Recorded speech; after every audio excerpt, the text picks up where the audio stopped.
Hey, Marvelous Joe at the top of the episode to let you listeners know, surprise, it's November now and the holiday season is upon us. Yeah, and Holy Black Friday, Batman, do we have a deal to tell you about? Brought to you by our sponsor, Cufflinks.com. That's right, they have introduced this new product on their site called a mystery box, which contains 3 to 5 items from their site up to a $200 value for just $50. Again, their mystery boxes are worth $200 and you get them for a quarter of the price. Which is insane! And they have specific Marvel and DC mystery boxes, where you can get exclusive Marvel or DC branded men's fashion accessories like cufflinks, ties, money clips, and more. I got one of the DC boxes, and inside was a Joker tie, a Superman tie bar, Wonder Woman cufflinks, and a Superman money clip.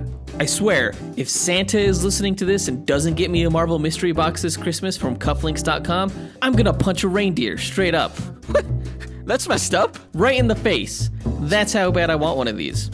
Well, if you feel like Marvelous Joe and you want to buy a Marvel or DC mystery box this holiday season, visit cufflinks.com and use code DUEL20, that's DUEL 20, to get 20% off any order. And that's 20% off the $50 you'll spend for $200 worth of fashion gear. Do the math, it's a great deal. This season, dress like a hero, save money, only at cufflinks.com. On with the show.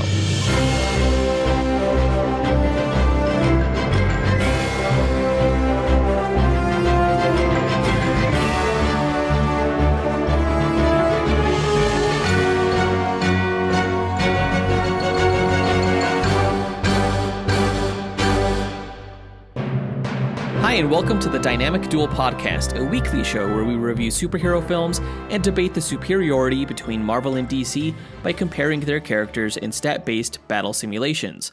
I'm Marvelous Joe. And I'm his twin brother, Johnny DC. And in this episode, we are going to review the latest Marvel Studios film, Eternals, which just came out this past week, to not the best reviews or ratings, but you know what? I really liked this movie. Yeah, it definitely wasn't as bad as critics are saying, for sure. I definitely recommend going out to the theaters to watch it if you were kind of on the fence.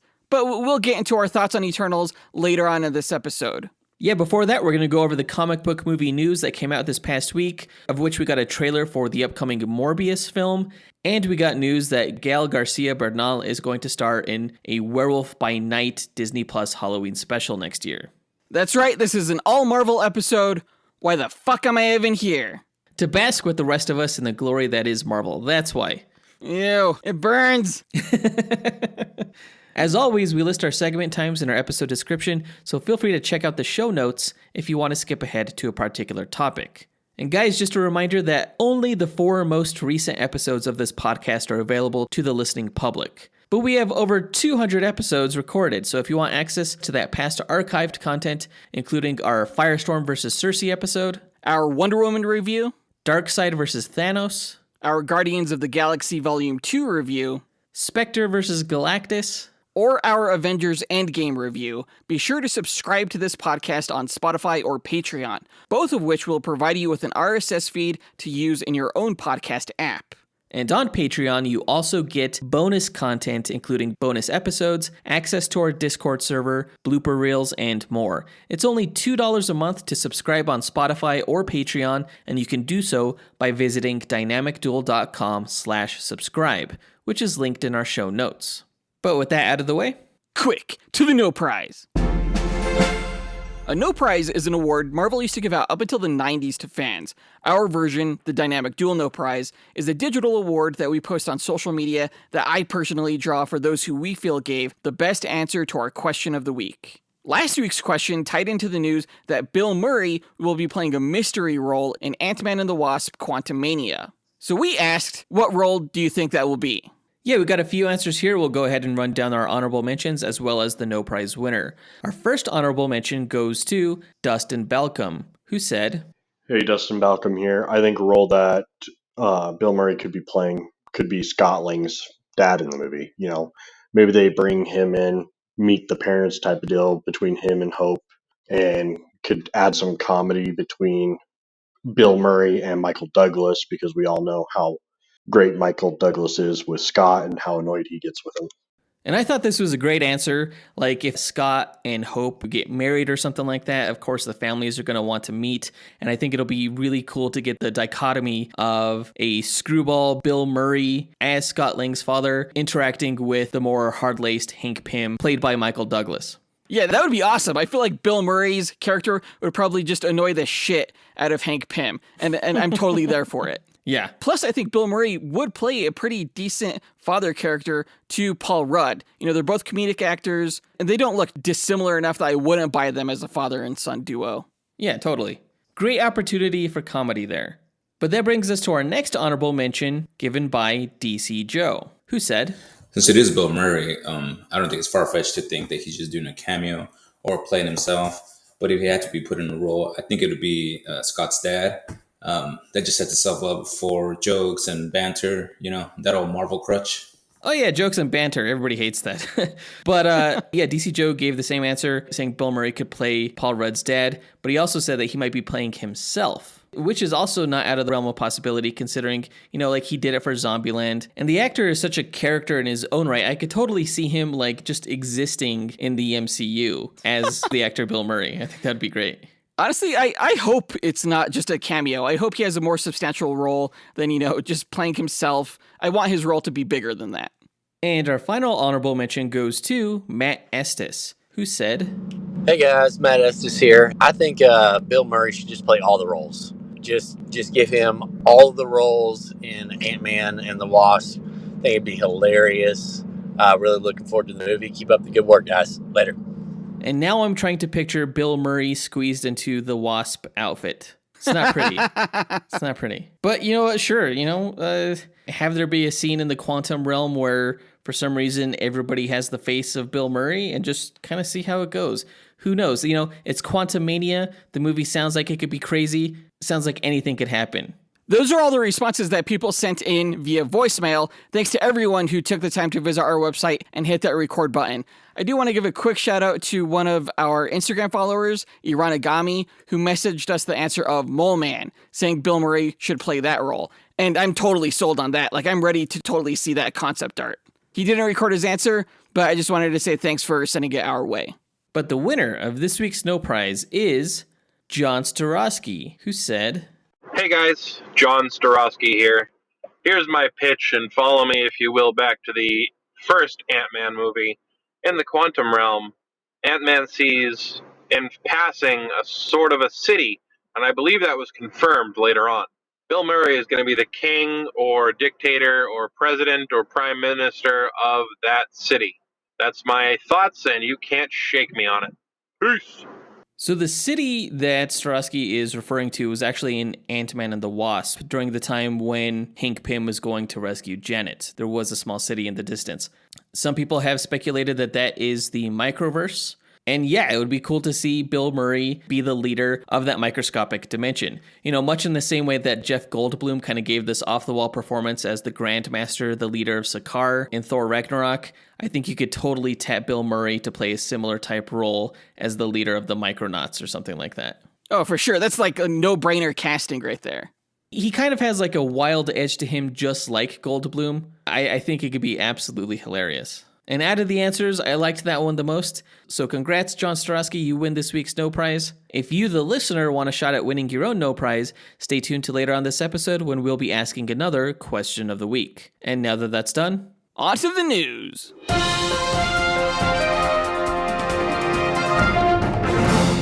All right, this past week, we got the first official trailer for the movie Morbius. Previously, we had gotten a teaser, but in this new preview, we got a better idea of what the story is going to be, a better look at the character, as well as what he can do. A few weeks ago, we did a duel episode where we pit Man-Bat versus Morbius, and we learned all about the character's history, and I thought it was interesting when watching this trailer to see some of that pop up within this movie's story. Yeah, like the shipping container. Yeah, the shipping container. So in the comic books, Dr. Michael Morbius experimented on himself to cure a rare blood disorder that he had using bats and electroshock therapy. It turned him into a pseudo-vampire, and he tried to kill himself by throwing himself into the Mediterranean, but he was picked up by accident by a fishing boat. By the time the boat made it to the US, all the ship's crew was dead as he discovered his vampiric tendencies. Now, given that Michael Morbius is supposed to be the protagonist of this movie and not just a Spider-Man villain, it's likely that the crew of this ship is going to be a bunch of bad guys so that we don't necessarily feel bad that he kills this entire crew. Yeah, they're probably like pirates or smugglers or something like that. Yeah. And then it seems like he goes to jail for this, and he struggles with the idea of being a doctor who heals and also this creature who kills. It's a pretty interesting take. I'm still not 100% sold that this is going to be a great movie, especially coming off the back of the disappointing Venom Let There Be Carnage film, which was also produced by Sony. But I will say that this trailer has me more interested than I've been previously. Yeah, for as disappointing as Venom was, they sure are really leaning into the Venom connection in this trailer. They refer to it multiple times, which is kind of surprising to me. Yeah, one of the police detectives is like, we haven't had anything this good since the San Francisco incident, of course referring to the Venom film. And then at the end, the most notorious moment from this trailer, we see Morbius joke that he is Venom, showing his fangs and everything like that. And then he's like, just kidding, Dr. Michael Morbius at your service. It came across as a little awkward. And it's like, is Venom really that popular in that universe? That far away from San Francisco especially? I guess so, which seems strange. I also thought that joke was a little bit strange given that this guy tried to stab him in the fucking face. He turns the knife back on him and then tells him how he's at his service or something like that. It's just strange. It was a strange delivery, strange line. It was a classic Marvel end your trailer on a funny note kind of thing that I hate. I hate it. But this isn't even Marvel Studios. It's Sony. No, it's Sony imitating Marvel. It's really hard to tell what cinematic universe this movie takes place in because we know that Michael Keaton's Vulture is going to be in it, so that makes it seem like it's going to be in the MCU. But in the background of one of the shots that Morbius is in, there's a Spider-Man poster that says Murderer across it, but it's Tobey Maguire's Spider-Man suit. And then we see the Oscorp building in this trailer, but it's the same one that was used in the Amazing Spider-Man films. So what the hell is going on here? It's like an amalgamation of all the different universes that Spider-Man has been a part of. Yeah, I mean, spoiler alert for, the end of Venom if you haven't seen that yet. But when Venom goes into the MCU, does he take the rest of his world with him? Yeah, I mean, it's possible that it's not just Venom being dimensionally displaced. It's possible that, in the comics during the Secret Wars event, all of reality is kind of colliding with itself after the creation of the multiverse. But that almost makes it seem like it's one timeline that incorporates all of these other dimensions, as opposed to separate realities existing apart from each other. It's very strange what's happening here. I hope that we do get some answers in the upcoming Spider-Man No Way Home movie and Doctor Strange in the Multiverse of Madness film. It's kind of hard to believe that Morbius would incorporate elements of the multiverse considering that it was initially scheduled to come out before even the Loki show was going to come out.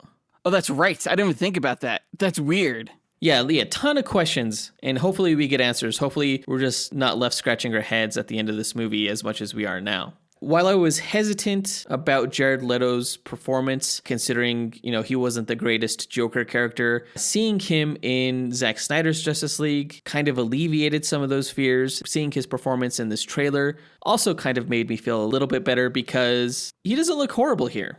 Yeah, he definitely seems to be giving a good performance, just, based on this trailer. As far as his look goes, though, there are a few shots that seem overly exaggerated, weird, cartoony kind of almost. I find his face to be very, very inconsistent throughout this whole trailer. Well, his face is changing from the normal mode to his vampire bat mode, and there are phases in between, depending on how thirsty he is, how long it's been since he's had a drink. I think the special effects look okay. His powers look cool. They gave him echolocation in this movie, which totally makes sense for the character. Although in this trailer, they called it bat radar instead of echolocation like in the teaser, because God knows why. Did they not think people know what echolocation is? But we also see him gliding on air currents, which I thought was pretty cool, since he can do that in the comics. I do wonder who the villain of this is going to be still. It's Matt Smith's character. We see him only very briefly within this trailer, and we only got a shot of him in the last teaser too. He's playing a character called Loxias Crown, who is a rival vampire called Hunger. Oh, really? Yeah. Did not know that. That's cool. So we'll get some vampire versus vampire action, which should be exciting. I am looking forward to this movie, especially after this most recent trailer. I hope it's good. It does come out in January on the 28th, so in just a few months. Yeah, fingers crossed. Like, we still don't have another trailer for Spider-Man. So I wouldn't be surprised if this got pushed back once again and Spider-Man took this release date. I could be wrong. You're wrong. Hopefully. You're just wrong. But moving on to other Marvel news, we learned this past week from The Wrap that Disney Plus is producing a Halloween special to come out in 2022. So we're actually going to get 2 holiday specials next year, including the Guardians of the Galaxy Christmas special and now this Halloween special. The Halloween special is going to be about the Werewolf by Night character at Marvel, and it's going to star Gael García Bernal in the lead role. It's super fascinating, especially considering that Moon Knight starring Oscar Isaac is also scheduled to come out next year, and Werewolf by Night has always been one of the primary antagonists / occasional ally of the Moon Knight character. Wait, is he a bad guy or a good guy? Well, he's not a good guy. Like, in his regular form, he's good, but in the Werewolf by Night, he can be prone to be doing bad things, so that heroes like Moon Knight have to stop him. Okay. But there are actually 2 versions of the character within Marvel Comics. The initial one was a guy named Jack Russell, and he's the most common one. You know, he's been around since the 70s. He had his own comic title for a few years. And that's who I thought Ethan Hawke would be playing in the Moon Knight TV show.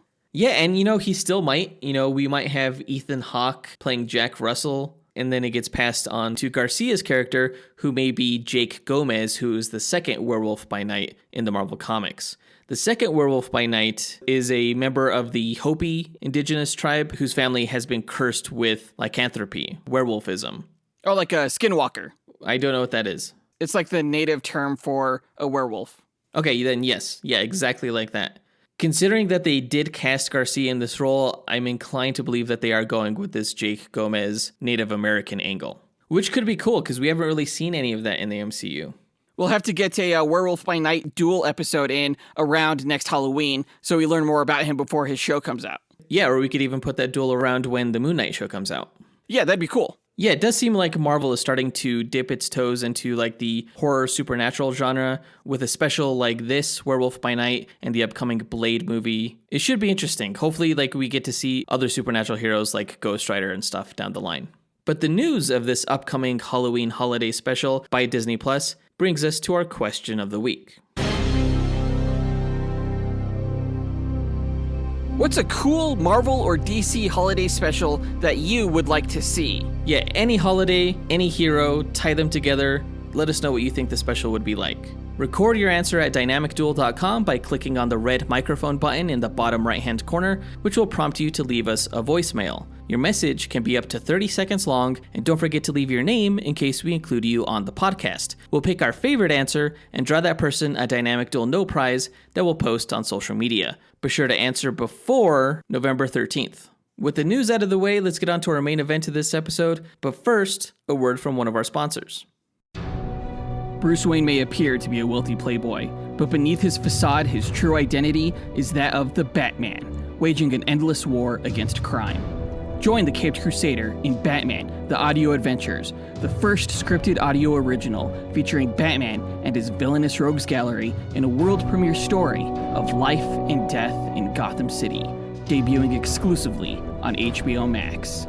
Starring Jeffrey Wright as Batman and a who's who of incredible Saturday Night Live alums, this rollicking adventure, told across 10 episodes, is written and directed by Emmy winner Dennis McNicholas, includes devilishly delightful original music by Doug Bossy, and performances by Rosario Dawson, John Leguizamo, Chris Parnell, Melissa Villaseñor, Seth Meyers, Jason Sudeikis, Brooke Shields, Fred Armisen, and many, many more. Go to hbomax.com/Batman Audio Adventures for more, and stream Batman, The Audio Adventures, only on HBO Max. Thanks to HBO Max for sponsoring this episode, and now let's go ahead and get into our review of the latest Marvel Studios film to hit theaters, Eternals.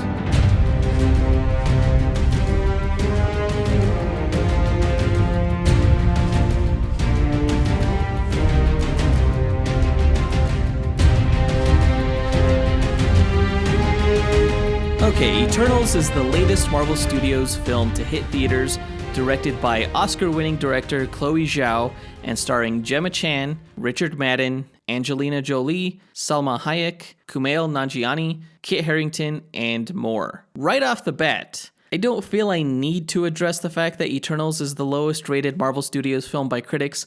Personally, it's not my function to care what others think. My only job here is to do the best of my ability to share my thoughts on this film. That being said, the fact that this movie has a 47% on Rotten Tomatoes currently, and that this is the first time an MCU film has scored so low and gotten rotten, this is novel and worth discussion. So I'm going to pose to you, Jonathan. Do you think the Rotten Tomatoes score is accurate? Why or why not? No, I mean, I mentioned at the top of this episode that I think 48% on Rotten Tomatoes is completely unfair. And if I had to guess why that's happening, it would be because Marvel has set an expectation for audiences as to what their product is. And now that they're, trying to possibly experiment with the limits and range of where their product can go, there's some backlash. What definitely seems to be happening here is, looking at the critical reviews, some critics are putting what superhero films should be into a box, or at least Marvel films. They're saying a Marvel movie should be zingy and punchy and poppy. Eternals was not that. Therefore, they didn't like it, apparently. And nearly 10 years ago, they said that a Superman film should be like the Christopher Reeve movies. Man of Steel was not that. Therefore, they didn't really like it. However, I will say that my theory falls short when you look at the reception to a film like The Dark Knight, which was unlike any other superhero movie out there. So I'm really confused as to why this wasn't better received. I do feel that some people didn't like Man of Steel, again, like you mentioned, because it wasn't, the Christopher Reeve version. I feel like, Batman could get away with a more realistic, darker kind of tone because he's Batman. And he kind of comes from this gritty tone in the comic book. Mm-hmm. People have those expectations of Batman and Superman because they've existed longer than many of us have been born. When it comes to the Eternals, I don't get why people are so upset because they're not familiar enough with these characters to judge whether or not that tone was appropriate or not. I think it was, personally. I like this kind of film. I like this kind of tone. It's one of the reasons I like Zack Snyder's take on the DC characters. It's very epic, it's very mythical and grand. Yeah. I think the tone for this was very apt to the source material. The Eternals is a different sort of comic book property that exists in its own corner of the Marvel Universe. And people are either interested in the story that Eternals has to tell regarding these mysterious, powerful beings and their relation to Marvel Earth's history, or you're not interested. This movie, like the comics, probably can just be hit or miss with people. And I know the Eternals comic was a hit or miss. Fans were torn whether or not they liked it or not, just like this movie. So maybe the appeal just comes down to the characters themselves.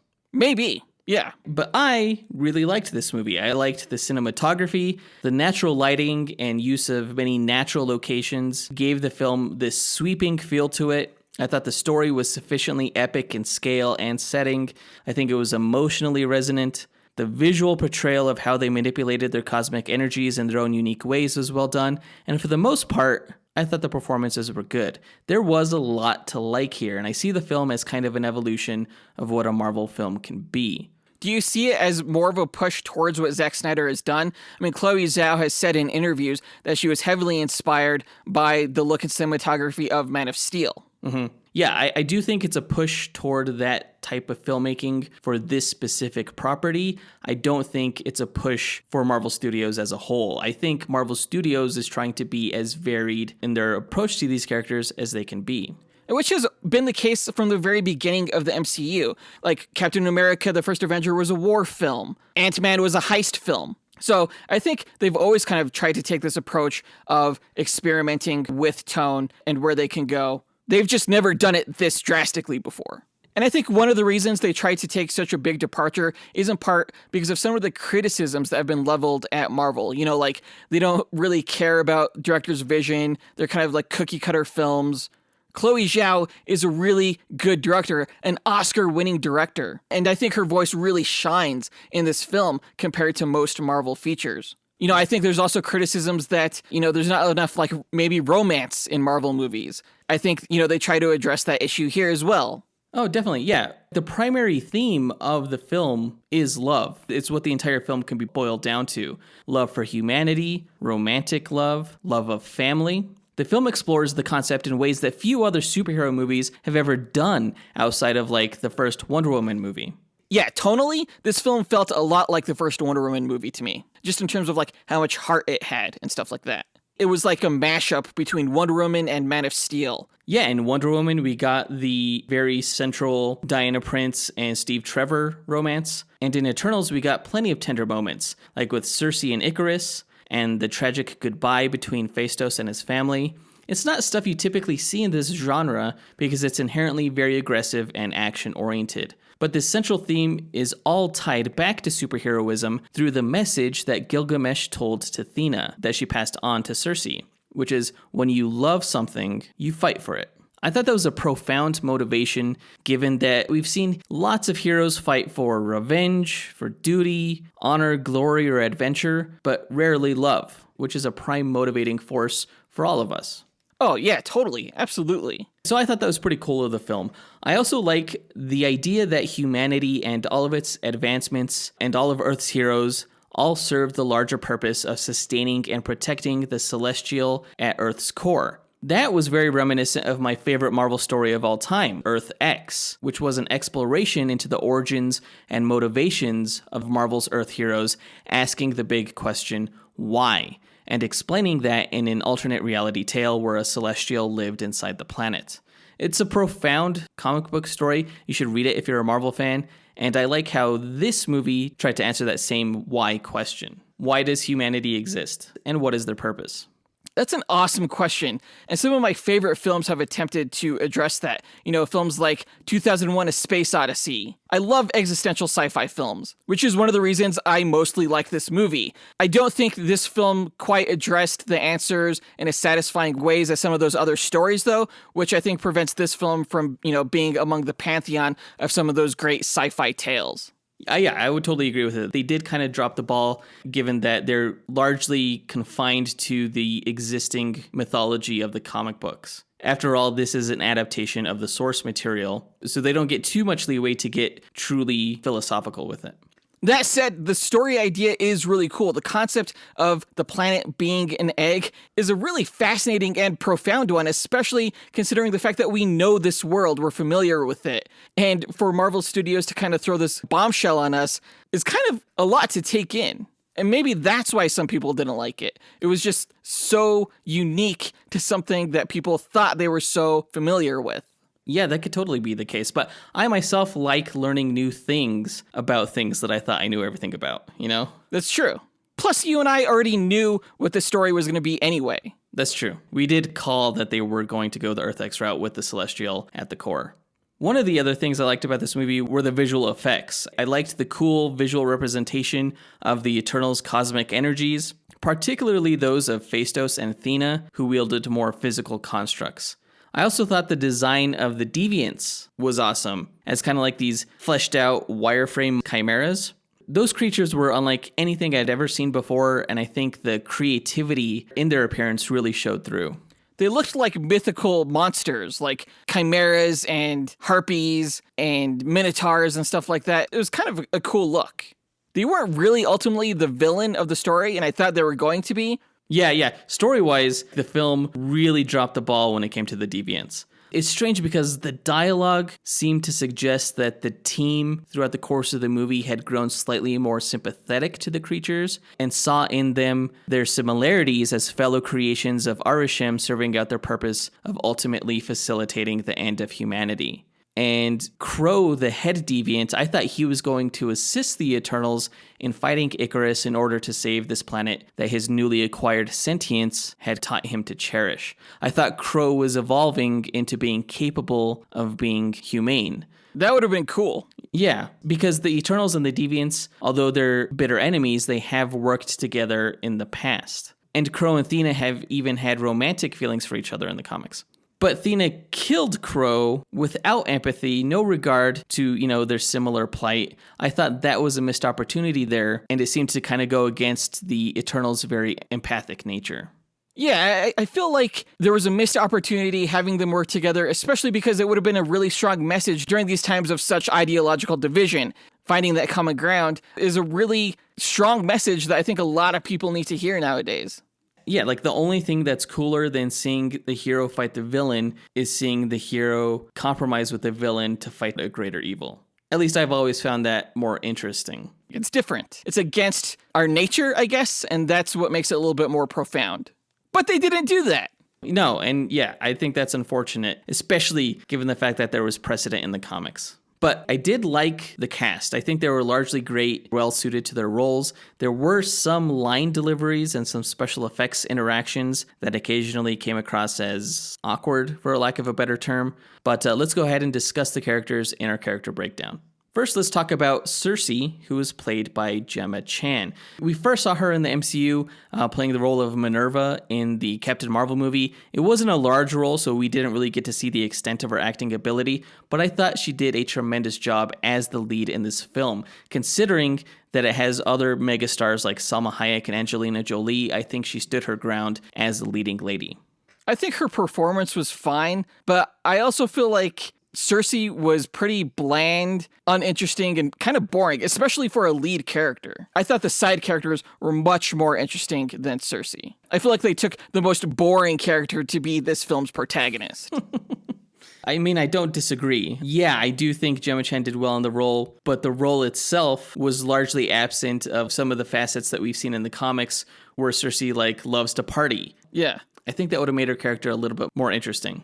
But throughout the course of the film, we see her grow her relationship with the human race, having built up one of the stronger bonds with these people and how she really cares for them. That's true to the comics. And right off the bat, as soon as she learns what RHM's true purpose is for the Eternals, she makes the decision that she has to save humanity. It's not quite so interesting when she kind of waffles on that idea a little bit. It's not reinforced until she gets that kind of pep talk from Thena. It would have been nice to see Cersei a little bit stronger in her resolve and stand up to Icarus a little bit more. I agree. I think that would have made her feel more like a hero. But the way she came across was kind of real feeling, maybe less aggressive than what we're accustomed to with these type of films. I found myself enjoying her character nonetheless. And maybe honestly, my dislike of her character may just be my male perspective. This film was written as well as directed by Chloe Zhao. So maybe she just, wanted to take a more feminine and female approach to this heroic character. Like, this is how Chloe Zhao sees women being heroic. Maybe this is how you be heroic without being so aggressive and in your face about it. Yeah, I mean, it's certainly a unique take for the genre. I really liked Cersei's transmutation power in this movie. That was cool. That was really cool, actually. I loved how she turned that Celestial into marble at the end. That was so badass. Yeah, and I like the subtle uses of it, like when she turned the dagger that was stuck in her into water. Yeah, she still found cool ways to make it both offensive and defensive when going up against deviants and other foes. I want that power so bad. In one of our bonus episodes, you and I counted down the top practical everyday superpowers we would want. And Cersei's transmutation powers was definitely toward the top of my list. Let's move on to Icarus, who is played by Richard Madden. I think Richard Madden is so cool. I loved him in Game of Thrones. I thought he did a similarly fantastic job here. Yeah, he's definitely a great actor. I would also say that he's probably the second most boring character in this film, though. The fuck are you talking about? Yeah, dude. You're just hating on him because he's essentially Superman. Yeah, dude.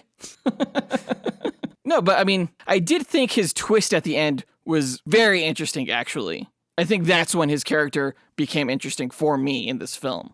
Yeah, the Eternals were of two very conflicting yet valid viewpoints. Kingo kind of sided with Icarus on this, where how can you sacrifice potential trillions of lives for just billions of lives on Earth? It's really a fascinating dilemma that these heroes have to face. Yeah, it's a utilitarian debate. Do you do something for the greater good, or do you do something not for the greater good, just out of your own kind of selfish, in a way, love for the people that are currently here on Earth? Yeah, and while Icarus may not have had much love for humanity, he certainly loved Cersei. So much that in the end, he ended up, joining with the Unimind and then ultimately killing himself, flying into the sun, which was an interesting take on the Icarus myth. Yeah, I thought that was a fitting ending for him. Really poetic. It was kind of heartbreaking. Yeah, and of course there's precedent for that in the comics, given that the Eternals are prone to suicide. They all killed themselves when they learned about their true nature in the comics. Yeah, I'm really glad Disney didn't go that route with this film. Yeah. I do appreciate the fact that they compared him to Superman, because everyone was thinking it, so why not say it? It was strange that we got both Superman and Batman references in this movie. Like, somehow those characters exist in the Marvel Cinematic Universe. What does that mean? I guess it means that DC Comics publishes in the MCU? I don't like that idea. I don't like that idea at all. It's canon, dude. It's canon. So weird. I can pretty much guarantee you that Marvel Comics does not exist in the DCEU, and if it does, it's as toilet paper. Well, I mean, yeah, like DC is way too threatened by Marvel to ever pull off a power move like that. Whatever. Let's move on to Sprite, who is played by Leah McHugh. I actually thought this child actor gave a fantastic performance. I totally bought her as not a kid, but as a being who has lived for millennia. I thought she came off as very mature, and I thought she was great in the role. Dude, is she not a younger clone of Claire Danes? You're right. Oh, wow. Yeah, she totally is. Like, the whole time I was thinking, is this Claire Danes' daughter? Does Claire Danes have a daughter that age? She must, because that is her. But no, I also thought she did great in the role. I would have actually loved to have seen more screen time with her. I love the explanation they gave for her arc towards the end where, you know, she wishes that she could have lived among humans more like Cersei, been a mother, been a lover. She was envious of her. I thought it was really interesting when they revealed that she loved Icarus. Yeah, she's quite the tragic character in both the comics and in this movie. You know, in the comics, she tried to rewrite reality so that the Eternals weren't a thing anymore, so that she could age and be human and live among people as an adult, you know.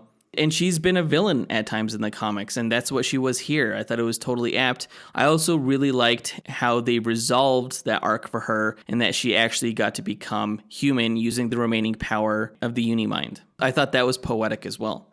I also thought it was kind of funny that, you know, they revealed she was so jealous of Cersei. That's probably why she made Cersei like a villainous character in the Odyssey. Right.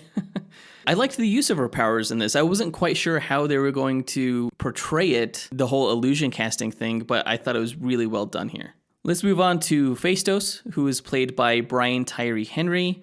I think he was actually more interesting than the two leads of Cersei and Icarus. I think he brought a lot of character to his role, a lot of nuance. His time with his family and his reaction to saying goodbye to them was very heartfelt. He definitely had a great sense of humor within this film. I liked the small moments that we got to see of him, like building the steam engine and getting disappointed he couldn't reveal it, or being devastated by the fact that he helped humanity create the atomic bomb. He just kind of had a lot of range to work with within this film, and I got to commend him for giving such a moving performance. Yeah, I thought he was going to be featured in the movie a lot more. Like, we didn't see him until pretty far into the movie. Yeah, almost the third act is when he showed up. But yeah, I agree. I definitely thought he was way more interesting than the two leads of Cersei and Icarus. And I thought he brought much more to the table as a character, in part because he has a family and this is a film about love. The one thing I didn't like about his performance was how he would use his hands to try to mimic using cosmic energy to create these inventions. It did get a little strange, like it was a little bit off in some parts. This is definitely an actor who I think doesn't usually work with special effects, and I think it kind of shows. Yeah, like you compare his work with the special effects to someone like Angelina Jolie, who's wielding weapons that really aren't there, and yet it really feels that way. You know, it's like night and day.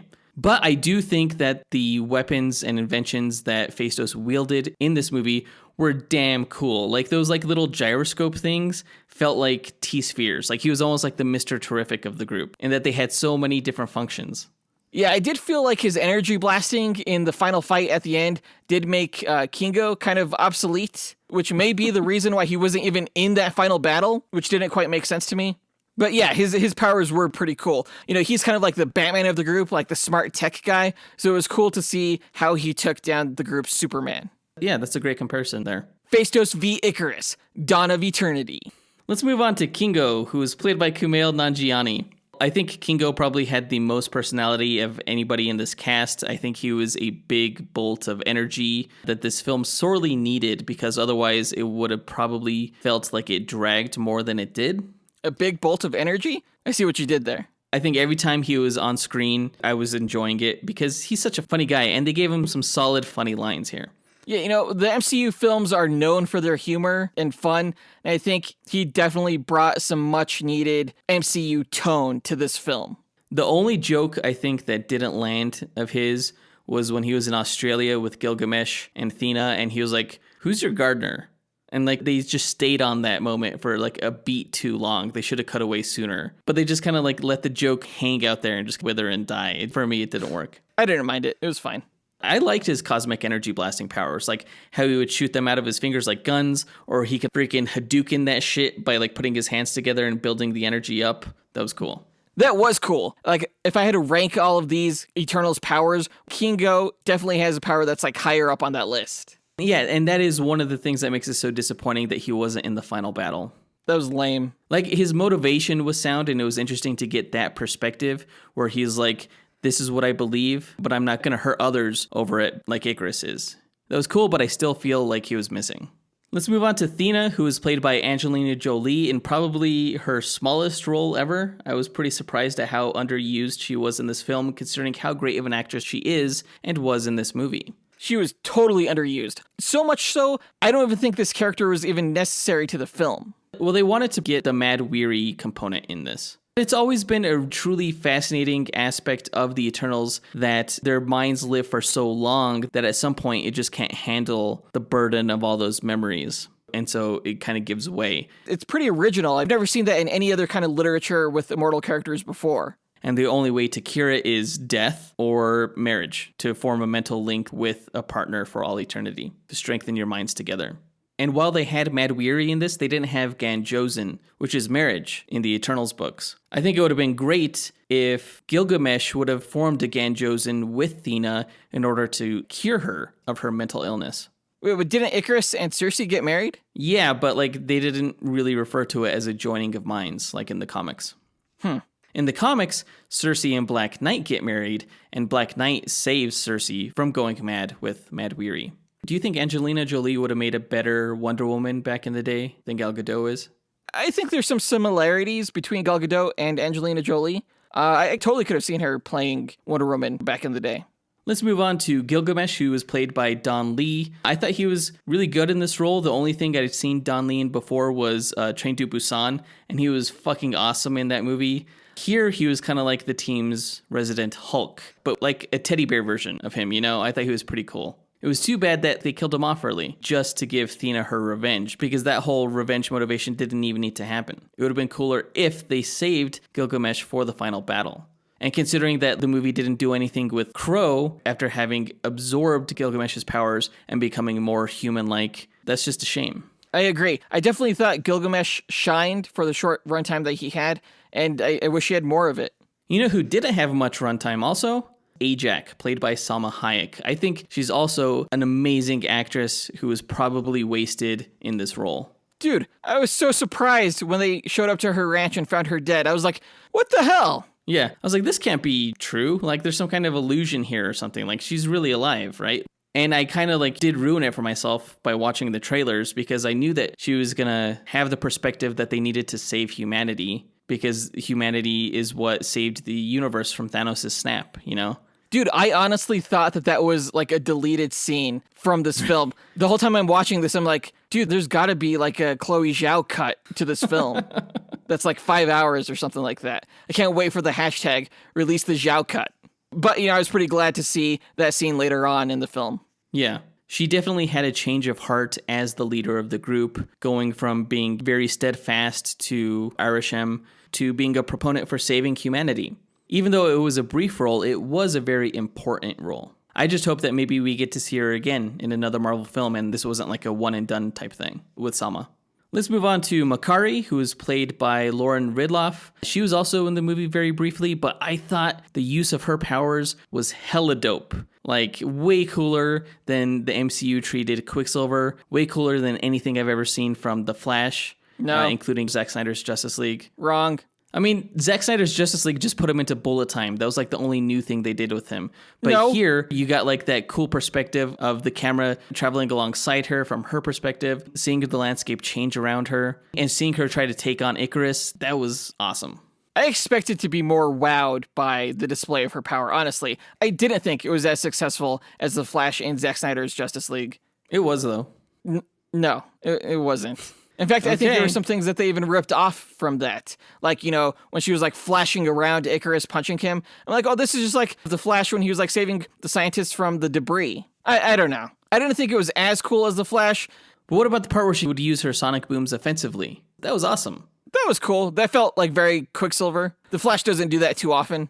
There were some strange parts with her in the movie where like she was trying to get her hands on like the Emerald tablet and stuff like that. It almost felt like a dangled plot thread. Yeah, was that an artifact in the Marvel comics? Not that I can remember offhand. They did mention the Ebony Blade when they were like amongst all of her like stolen goods in the domo. Yeah, they were like, is that the Ebony Blade? And she's like, nope, it's Excalibur. So it'll be interesting when Dane Whitman does become the Black Knight and wielder of the Ebony Blade. Like Cersei's probably going to know all about it and the curse and everything. Let's move on to the final Eternal, Druig, who is played by Barry Keoghan. He's the resident telepath of the group. For me, he probably gave the least believable performance of the group. Dude, I did not get that at all. No? Druig was probably like one of my favorite Eternals, and I thought Barry Keoghan gave probably one of the better performances. What are Really? you talking about? I don't know. Like sometimes he was hard to understand. Sometimes it felt like he was just reciting lines. I do like how he appeared to be an antagonistic character in those scenes in Mexico. I thought it was hilarious when Kingo was like, dude, Druig sucks. And yeah, his actions of like controlling this entire town and robbing them of their free will was not a virtuistic act. But in the end, he was probably one of the more morally steadfast of the group. I do have a theory regarding the character. Oh yeah? It's been rumored that in the upcoming Black Panther Wakanda Forever film that Namor is going to be the villain and that Atlantis actually descends from like a Mayan Aztec culture. When Druig takes control of the Aztecs in this film, I think he goes off and starts Atlantis. That would be interesting. Yeah, I could totally buy that. It would be a great way to tie the Eternals back into the greater MCU, which is something that we didn't get a whole lot of in this movie. So yeah, I actually really like to see that. I hope they do that. Well, yeah, that's like another criticism that a lot of people are having about this film, that it doesn't really tie into the greater MCU that they're familiar with. How do you feel about that? I mean, I don't particularly like that criticism, considering that in the source material, you know, you don't have characters always showing up in each other's books on a monthly basis, you know? I think it's perfectly fine to have standalone stories that don't reference the greater universe. I mean, that's what the Avengers films are for. You know, leave the heroes to have their own solo adventures and their own solo movies.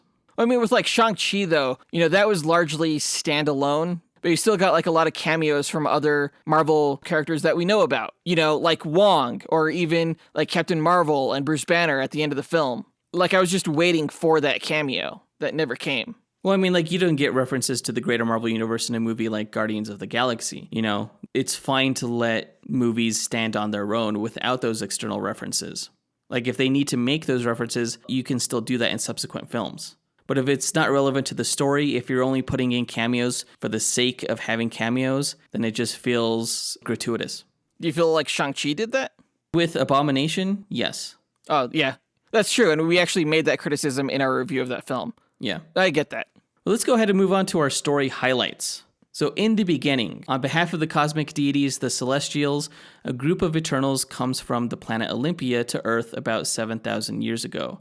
Together, they save early man from these monsters called deviants and begin facilitating mankind's evolution throughout the millennia, though along the way, they largely try not to interfere in human events, as hardships can also bring growth for the race.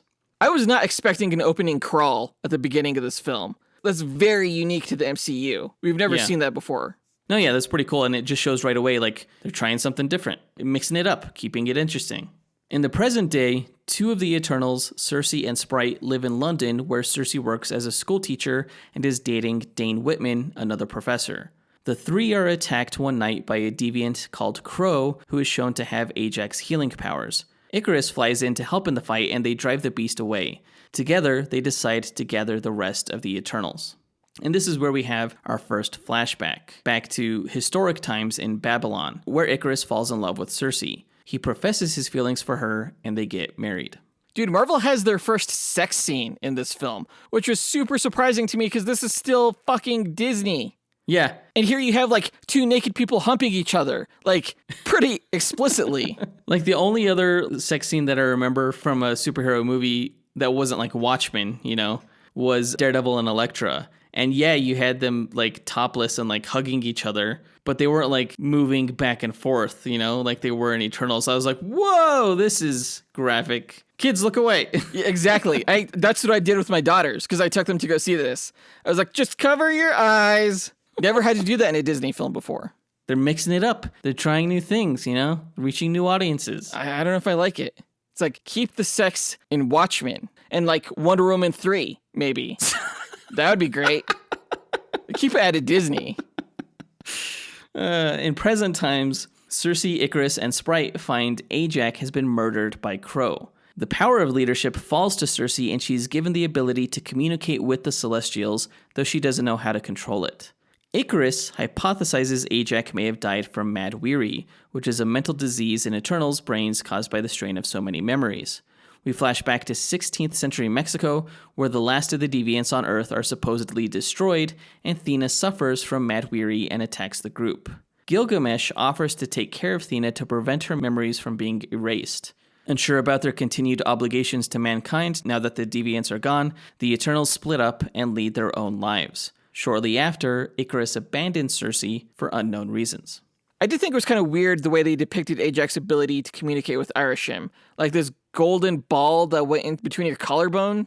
Did you think that was weird? Is that from the comics? No, it's not, but it's kind of a unique way to almost present a soul, right? It was a very kind of astral sort of communication that she had with Arishem. But given that, Eternals aren't humans, most of the time we equate like the soul being in the brain or in the heart or something like that. But the fact that it came from their neck, I thought was just a more alien way of approaching that concept. That's fair. I guess they aren't human. I guess they're like synthezoids, right? So maybe that was just like their data port. Okay. It was weird that they kind of made them synthezoids in this movie, but in the comics, Eternals do have a sort of programming by the Celestials, and that like they can never attack the Celestials. So it kind of made sense here. What? They attacked a Celestial in this film? I said it in the comics. Huh. Back to the story. Back in the present, Cersei, Icarus, and Sprite travel to India to get Kingo, now a Bollywood star. They fly to Australia to where Gilgamesh and Thena are, where Cersei convenes with the celestial Arishem and learns that the primary purpose of Eternals is to protect mankind so its population can increase to facilitate the emergence, which is the birth of the celestial Tiamat within Earth's core. Cersei learns that both the Deviants and the Eternals were created by Arishem. The Deviants to kill predators that would prevent the dawn of sentient life, and the Eternals to keep the Deviants from attacking that same sentient life.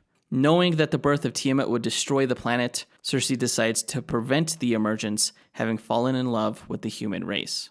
Dude, this had so much fucking exposition. It was a lot to take in. I don't think it was handled as gracefully as it could have been. It was like narration, basically. I was fine with it. Like, I knew most of the story. It was cool to kind of see it recounted. It was kind of similar to what Black Panther did at the start of that movie, where they gave the exposition regarding the history of Wakanda and the Black Panther herb and the meteorite that crashed down to Earth and everything like that. But this felt like 4 times longer. It was fine. It was fine. I had no problem with it. The group travels to Central America to recruit Druig. They are attacked by a group of deviants led by Crow, who kills Gilgamesh and absorbs his powers. The group cremates Gilgamesh after driving the deviants away. There was an interesting scene when the Eternals were in Mexico where Cersei FaceTimes with Dane Whitman and tells him to maybe make amends with his uncle because she knew that he wouldn't have much time, considering that the world was ending. I thought that was a cool little Easter egg shout out, considering that Dane Whitman's uncle is the Avengers villain, the Black Knight, Nathan Garrett. We didn't really talk about Dane Whitman in our character breakdown. Well, we didn't talk about him because he was barely in the movie. Do you think he was necessary? I think he was as necessary for as much as they included him. They were just setting up something larger with him to be told outside of this story. I'm glad they included him, but this wasn't really his story. Yeah. The Eternals visit Phastos to develop a plan to stop the emergence. He leaves his family and they go to their spaceship where Makari has been waiting. Phastos devises a means for them to increase the cosmic energy they absorb and use it to bond together in the Unimind, which will be powerful enough to stop the emergence. Now, when I went through my backstory on Cersei in our Firestorm versus Cersei duel episode, I didn't really touch on the Unimind, but it is essentially the mental bonding of 3 or more Eternals in order to combine their power. I thought it was really cool how they included it in this movie. Yeah, it sounded very Kirby-esque when they brought it up. I definitely thought Brainstorm was a much better name for it, just like Kingo. Icarus at this point reveals he knew of the Eternals' true purpose and that he had fed Ajax to a group of deviants thawing from a glacier because of her belief that since humans helped bring back the universe's population, they were worthy of saving. Icarus and Sprite leave the Eternals, vowing to stop the group if they try their plan. Kingo also leaves, believing that sacrificing Earth's population is no comparison to sacrificing the lives that the celestial Tiamat would create. The emergence begins at a volcano in the Indian Ocean. The group travels there and tries to form the Unimind, but Icarus and Sprite attack them before they're successful. Phastos and Makari are able to subdue Icarus for a time, while Druig knocks out Sprite. Crow also arrives, but Thena kills him as revenge for killing Gilgamesh.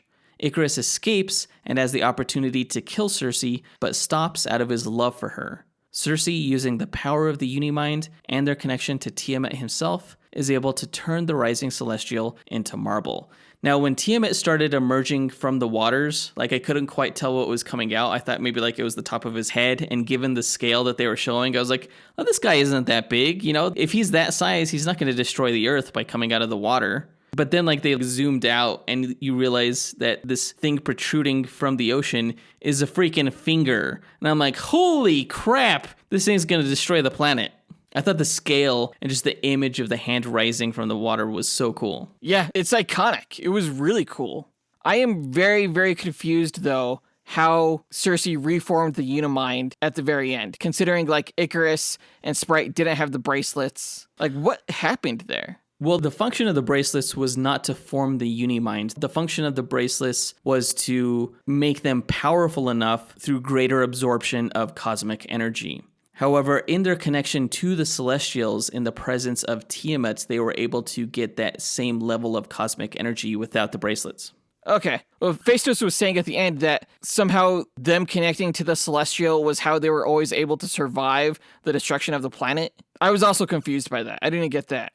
Well, the eternal beings themselves have completed this mission on multiple occasions. You have Thena talking about their time on, I forgot the name of the other planet that they were on, Babylon 5 or something like that. So yeah, they've been on these other destroyed planets. That cosmic connection to the Celestial empowered them and made them strong enough to survive the destruction of a planet.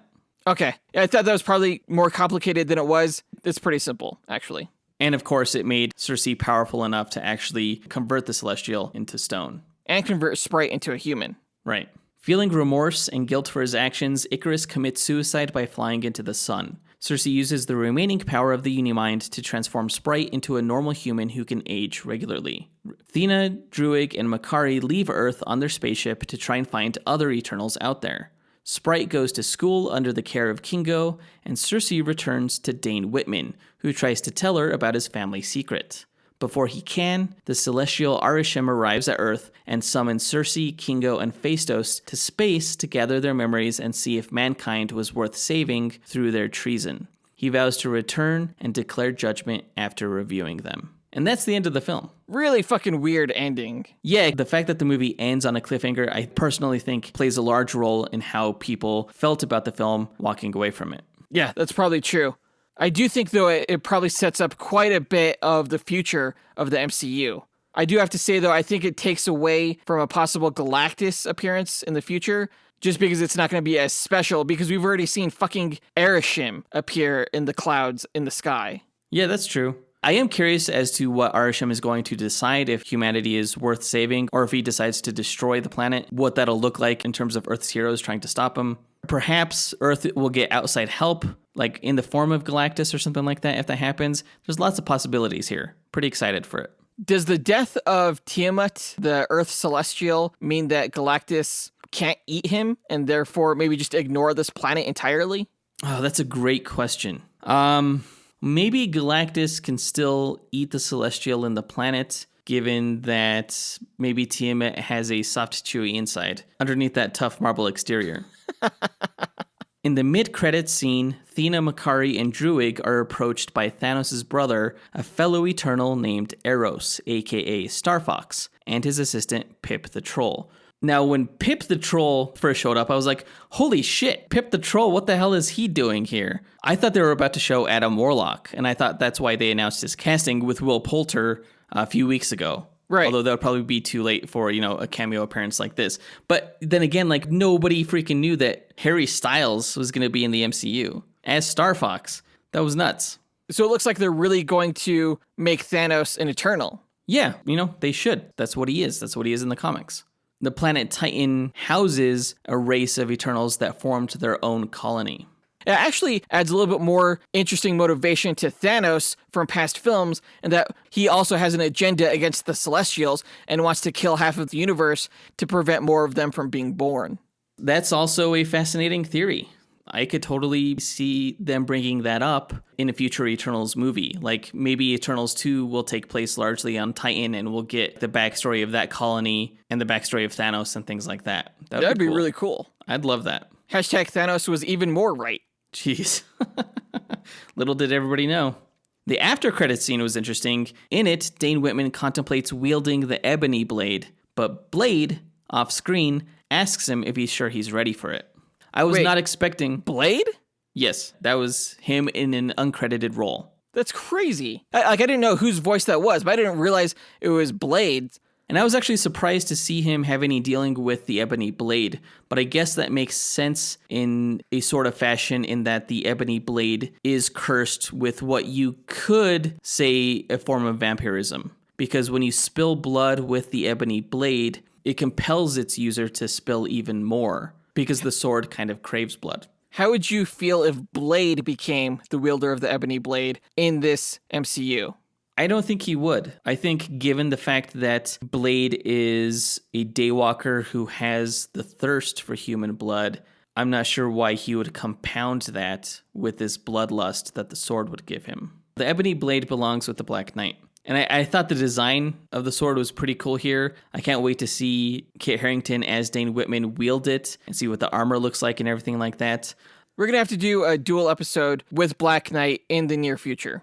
Absolutely. But that does it for the film. I walked away from the movie perfectly content. It wasn't necessarily the game-changing, Best Picture-winning film that I maybe hoped it was going to be, but I do appreciate it for how it tried to be different within the world of the MCU. I do like the story that it told and the themes that it explored, the questions it raised. And I thought it was sweeping and epic in a way that other MCU films haven't been. So to that end, I give the movie 4 stars out of 5. It's coincidentally the same score that we gave Man of Steel and the first Wonder Woman movie.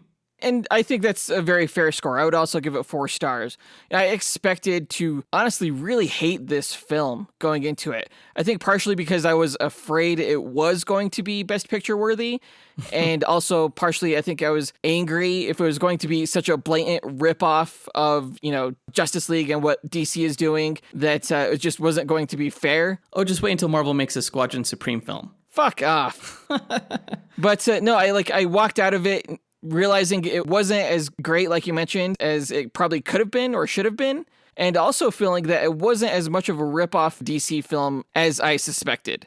So, yeah, overall, I liked the movie. I think it had great potential, and I'm excited to see where they take the story from here. Yeah, particularly with the Celestials, with Star Fox, with the Black Knight. There's a lot of different places this franchise can go. I'm definitely looking forward to some of our upcoming duels with characters like Star Fox, like the Black Knight, like Icarus. Those are going to be a lot of fun. But that does it for this review. Let us know what you thought about the movie by writing to us at dynamicduelpodcast@gmail.com or by visiting us on Facebook, Instagram, or Twitter. You can find links to all of our accounts by checking out our show notes or visiting our website, dynamicduel.com.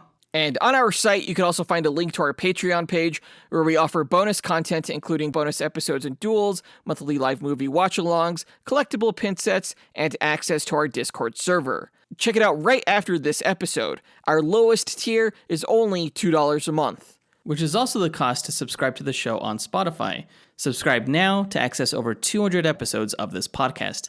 And guys, also don't forget to check out Batman The Audio Adventures on HBO Max and visit cufflinks.com where you can use the promo code DUEL20 to get 20% off any purchase you make there, including their new Marvel and DC mystery boxes that they have. That's a $200 valued box, selling for only $50. Use the 20% code on that, which lasts through the end of November.